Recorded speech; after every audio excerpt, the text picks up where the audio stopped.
A special thank you to each of our subscribers who make this channel possible. Here's today's story. In a significant political move, President-elect Donald Trump has announced the nomination of Elise Stefanik, the Republican Congresswoman from New York, to serve as the United States Ambassador to the United Nations. This appointment marks a pivotal moment not only for Stefanik but also for the future of U.S. foreign policy, particularly regarding its stance on Israel and Taiwan. Stefanik has long been a staunch ally of Trump and a vocal supporter of Israel, often criticizing the United Nations for what she perceives as bias against the Jewish state.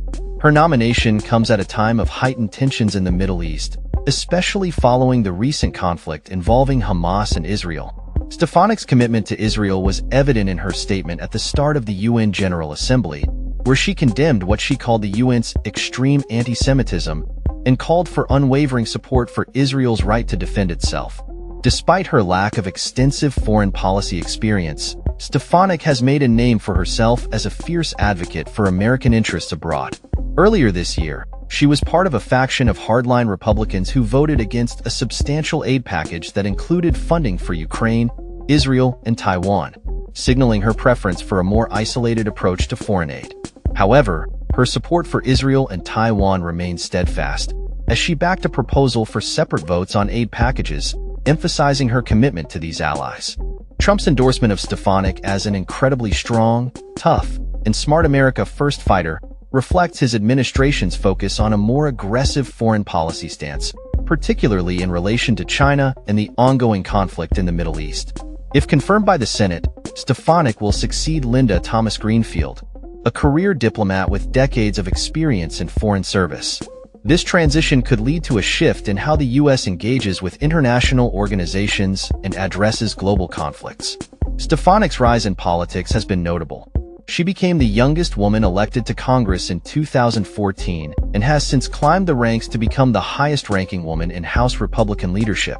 Her political journey began in upstate New York, where she flipped a Democratic seat by a significant margin. Initially presenting herself as a traditional conservative, Stefanik gained national attention as a vocal defender of Trump during his first impeachment trial, solidifying her position as a key player in the Republican Party.